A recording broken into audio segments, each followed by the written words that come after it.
looking at you on this big screen. Wow, it's so good to see all of you, this incredible, phenomenal group of women leaders and national leaders. So thank you all for joining us and for being together for this conversation this afternoon.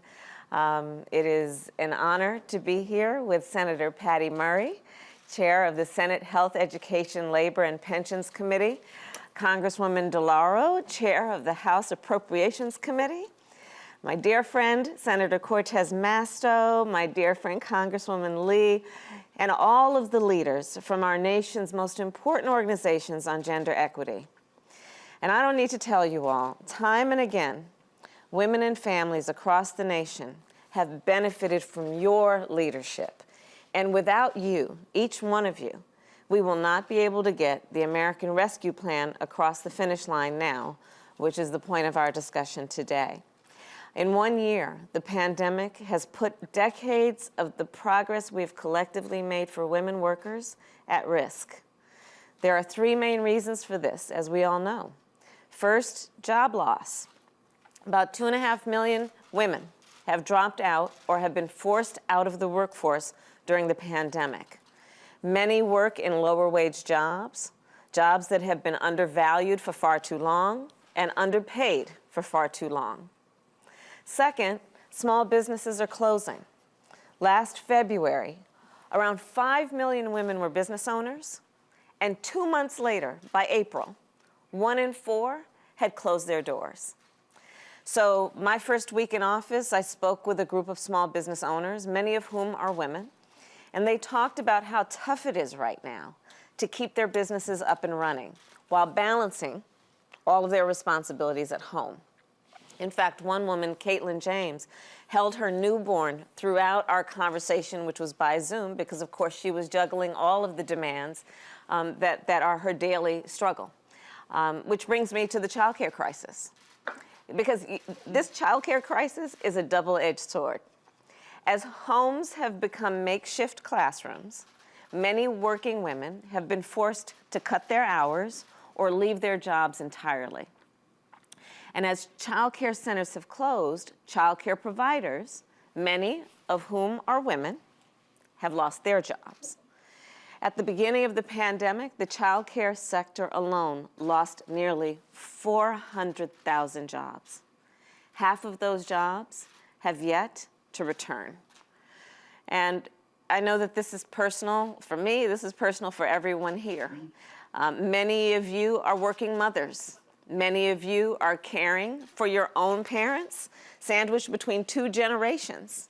And all of you are a voice of women who have been severely impacted by this pandemic, which is why you know it has created a perfect storm for women. And the longer we wait to act, the harder it will be to bring these millions of women back into the workforce. And let me be clear, we all know this. Our economy cannot fully recover unless women can participate fully. So I believe, I think we all believe, this is a national emergency. Women leaving the workforce in these numbers, it's a national emergency, and it demands a national solution. So that brings me to the American Rescue Plan, which I know you all are familiar with, you have read, you have helped inform. And we do believe that the American Rescue Plan is a very big part of the solution to this issue. And in many ways. One, it will get immediate relief to women workers, including $1,400 checks to those who need it, and at least $3,000 in tax credits to parents for each of their children. And the beauty of the significance of this is by doing that, we will lift up nearly half of the children who are living in poverty in our country. It will also provide funding, the American Rescue Plan will also provide funding to help schools safely reopen and make a big investment in childcare to help providers keep their doors open. And it will get America vaccinated.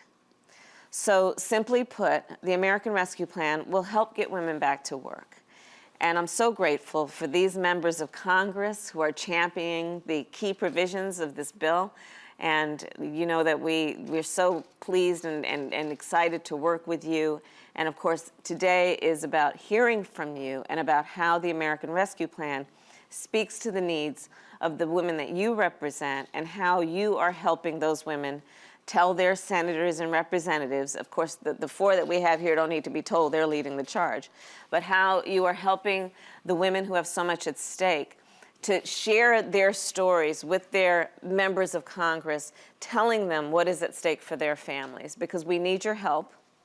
We got to get this bill signed into law.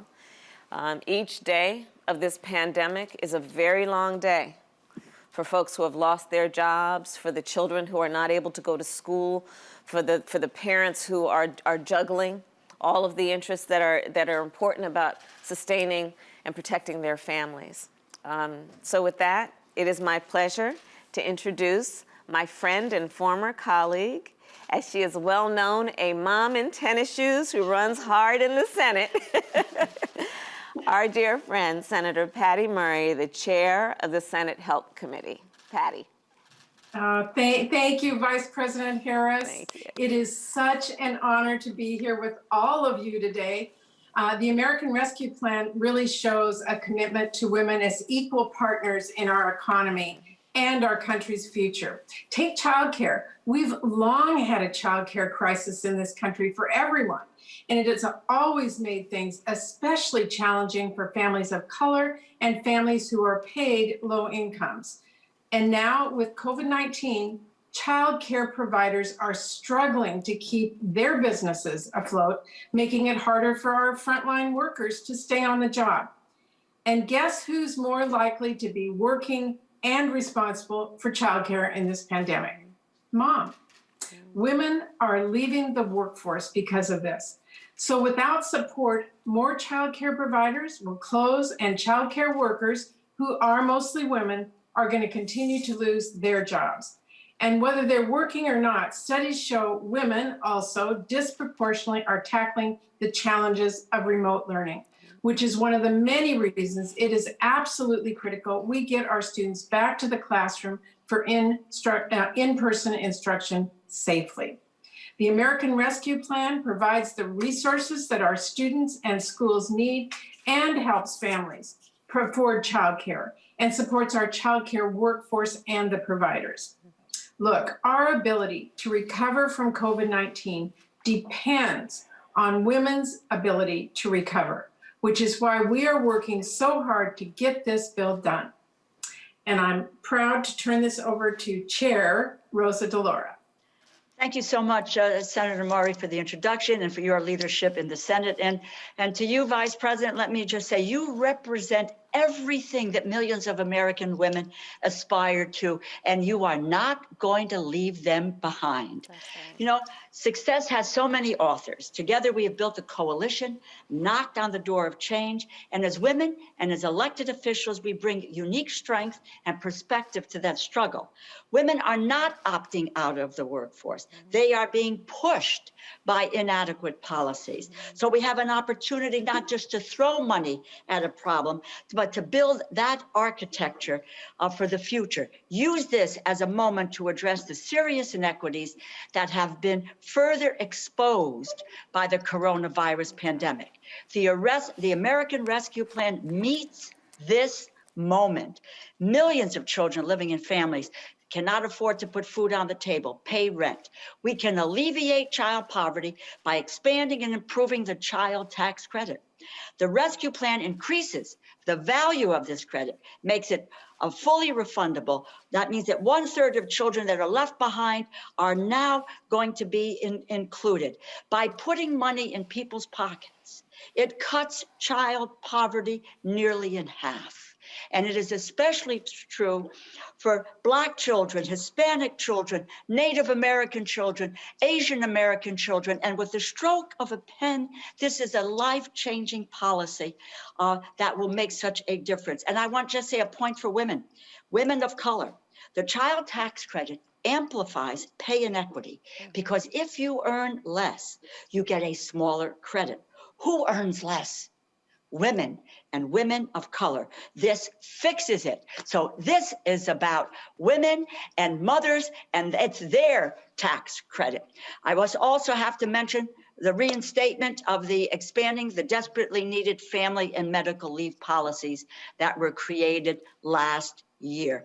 This morning's news, 2.5 million women left the workforce, most of whom are mothers, not through any fault of their own. This is the moment for paid family and medical leave, and thank you for that. So much at stake, my friends. Making strides is what this moment of opportunity offers to all of us. We must move the Biden-Harris rescue plan forward as rapidly as possible because we need to deliver relief to the people that represent us and who count on us. And thank you so much. And now, what a great pleasure it is for me to introduce Senator Cortez Masto, making history as the first woman from Nevada and the first Latina ever elected to the U.S. Senate, with a tremendous record on issues that face women and particularly service women as well. With that said, Senator, to you. Chair DeLauro, oh my goodness, your passion just comes through. You can tell. You've been a trailblazer. Thank you so much to our incredible Vice President Harris. Thank you for pulling this roundtable together. All of the advocates, all of my colleagues, thank you so much for your continued compassion and advocacy around these issues. As you know, I come from Nevada. We have been so hard hit because of this pandemic. Our tourism and travel industry has been devastated. Because of that, we have led really the country in the worst unemployment rates. Last spring, unemployment in Nevada was higher than the national rate during the worst of our Great Depression, and it is still over 9%. Now think about this. Who is part of that workforce? Mainly women. You know, the pandemic has hit disproportionately here in Nevada. Women from our Black communities, Latino, AAPI, Native American communities have been so hard hit. These are, and we've all just talked about, these are women who really most often are putting food on the table. They're taking care of their children. They're worried about the education. They're trying to get access to healthcare for everybody in the families. That's why we need the American Rescue Plan to deliver immediate relief to our working families. The plan will get more money into their hands to keep them afloat until we can bring the pandemic under control and our economy can recover. Do not underestimate the impacts from enhanced unemployment benefits, pandemic unemployment assistance, and economic payments that have come directly into our families. They are a lifeline, and we have to continue this. I will tell you, my biggest concern in looking at these unemployment rates is the hospitality industry for those states that rely on that revenue and those families who rely on it for their safety and security.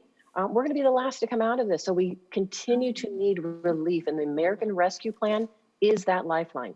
That's why I cannot stress enough. We have to support this plan that the administration is pushing through for all of our families, for the women and children right now who are struggling during this pandemic. So I look forward to bipartisan support. I will be there working on behalf in the Senate with my colleagues to make sure we do everything we can to pass this American Rescue Plan. Now, with that said, I get the opportunity to introduce an incredible trailblazer of her own, Congresswoman Barbara Lee. I have been so excited to be able to introduce her and watch the work that she has done over the years for women and children and our families. And so, Congresswoman Barbara Lee, it is such a pleasure to be able to introduce you. Thank you so much, Senator. Thank you, Senator Cortez Masto, for that very kind introduction. Thank you so much for your tremendous leadership. And I want to thank our Vice President Harris for inviting me to join with you today. And I can say with certainty, Vice President Harris, that California and your hometown of Oakland and Berkeley, California, we're so proud of you. Thank you. We all know, so proud. We all know that this pandemic has disproportionately impacted communities of color, indigenous communities, and women, especially women of color. This crisis has plunged more than 8 million more people into poverty since last year. About 1 in 7 households nationwide, including more than 1 in 5 and Latino households, and many Asian American, Pacific Islander, and Native American households are struggling just to secure the food that they need. As a single mother, yes, I raised 2 young, phenomenal boys. And I had some very difficult times, and I raised them on food stamps. And I can assure you that there is nothing worse than seeing your children go hungry. Yeah. Food assistance served as a bridge over troubled waters for me. And so many struggling families now are in desperately need of that. We must deliver for women and families. The American Rescue Plan, it will help keep hunger at bay for around 40 million Americans by extending the 15% SNAP benefit increase. It will also invest billions to help women, infants, and children get the food that they need in all 50 states and US territories. It will partner with restaurants to feed American families and keep restaurant workers on the job. And yes, it will provide administrative support for state anti-hunger and nutrition programs. We also know that in order to recover from this economic crisis, we must first crush this virus. The Biden-Harris administration, their commitment to getting every person vaccinated will set us on the right track to recovery. The American Rescue Plan invests $50 billion in a massive expansion of COVID testing resources and addresses racial health disparities by investing in equitable vaccine distribution and expanding community health centers in underserved communities and more. Low-income workers and communities of color, especially women, are facing difficult times. The American Rescue Plan is a comprehensive plan that will serve as our bridge over troubled waters. It's time to pass this proposal in Congress so that we can build back better and, yes, impact and save the lives and the livelihoods of women and children and families and people of color and all Americans. So thank you again. I now am proud to turn this back over to our Madame Vice President.